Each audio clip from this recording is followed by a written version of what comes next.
Ở cuối tập 207, sau khi sử dụng hải thần chi quang trên lạc ấn tam xoa kích xua tan đi thần niệm tà ác bao năm qua của Sát Lục Chi Vương.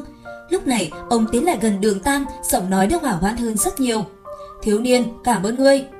Đường Tam chỉ là đứng ở nơi đó lặng lặng nhìn hắn. Trong mơ hồ hiểu được, Sát Lục Chi Vương trước mắt cùng huyết sắc Sát Lục Chi Vương trước kia có bất đồng rất lớn.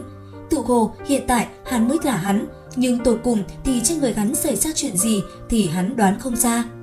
Thật lâu, tâm tình Sát Lục Chi Vương mới dần dần bình tĩnh trở lại, huyết lệ ngừng chảy xuôi, ánh mắt một lần nữa cô đọng hẳn lên. Nhìn ngươi cầm trong tay hải thần tam xoa kích lại có được năng lực hải thần chi quang, hẳn ngươi là người mà hải thần lựa chọn phải không? Đường Tam cũng không giấu giếm chút gì, gật đầu. Vẻ mặt Sát Lục Chi Vương lúc này mang theo tuyệt vọng cùng nụ cười tự giễu. Năm đó, bởi vì một ước hẹn, ta dùng toàn bộ tâm lực để đột phá thành thần. Nhưng là muốn thành thần là chuyện quá khó khăn, chỉ có tích tụ được trăm ngàn tín ngưỡng chi lực mới có thể trợ giúp nhục thân tiến hóa lên đỉnh cấp cường giả tinh thần. Ta đến Sát Lục Chi Đô đã tiếp nhận khảo nghiệm chi thần. La Sát Thần đã lưu lại thần niệm tà ác lại đó. Tiếp nhận khảo hạch này khiến ta dần mất đi tâm trí. Cũng bởi thế, Tu La Ma Kiếm đã chấp nhận ta.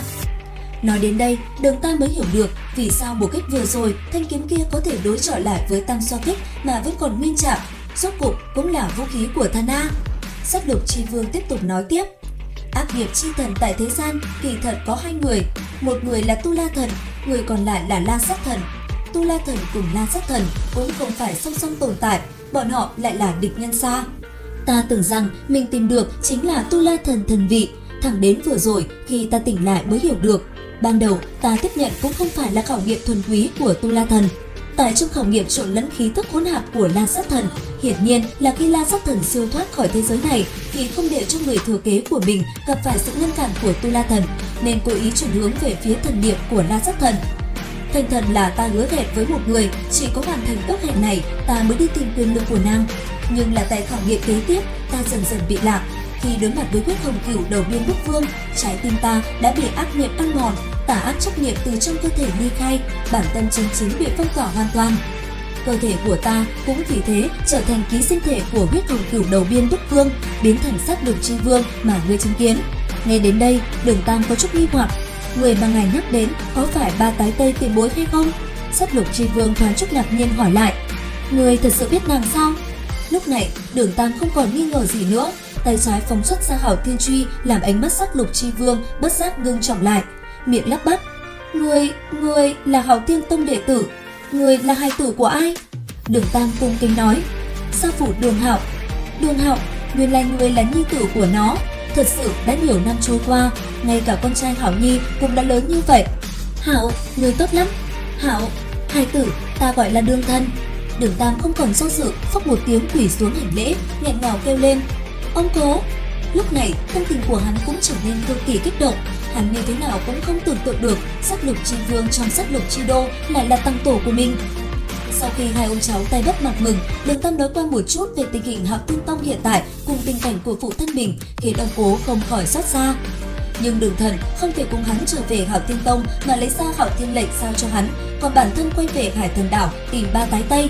Hồ Liệt Na đã ngất đi từ lúc nào, Đường Tam sử dụng hải thần chi quang khiến nàng tỉnh lại, đôi mắt vừa chớp động, Hồ Liệt Na thở dài một hơi. Người lấy mạng hắn rồi sao? Trên mặt nàng tràn ngập vui sướng, hưng phấn. Đường Tam chỉ nhàn nhạt gật đầu, xem như vậy đi. Hồ Liệt Na loạng choạng bò lên, nhất thời phát hiện thân mình nhiều nơi có bộ dáng xuân quang phát tiết, khuôn mặt đỏ lên, vội quay người lấy một bộ trương bao tử trong hồn đạo khí mặc lên người. Cảm ơn người vừa rồi lại cứu ta một lần nữa, Hồ Liệt Na khẽ nói. Một lần nữa xoay người, Hồ Liệt Na trên mặt có vài phần đỏ ửng, thấp giọng nói, lần trước tại tinh đấu Đại Sơn Lâm. Đường Tam nhướng mày một cái, không cần phải nói, ta sẽ cùng võ hồn đế quốc của ngươi tính sổ, không muốn nghe nàng giải thích, cũng như không muốn nàng sau này có bất cứ hy vọng gì với mình. Đường Tam xoay người để lại câu nói, lần sau gặp lại chúng ta chỉ có thể là kẻ thù. Chuẩn bị rời đi thì Hồ Liệt Na nhắc nhở hắn đi đâu thì đi, tuyệt đối không được đến tinh đấu Đại Sơn Lâm. Sư phụ nàng đang cùng các vị trưởng lão đến đó liệp sát đường thú. Trong lòng Đường Tam bất an, nên Tiểu Vũ ra nói cho nàng một chút tình hình. Tại tinh đấu Đại Sơn Lâm, ngoài hai đại hồn thú là Đại Minh và Nhị Minh thì còn thứ gì có thể lọt vào mắt Bỉ Đông được cơ chứ? Nghĩ thế, cả hai tốc tốc rời khỏi nơi đây. Đến đây thì cũng hết tập 208 Đấu La Đại Lục. Xin chào và hẹn gặp lại các bạn ở những video tiếp theo.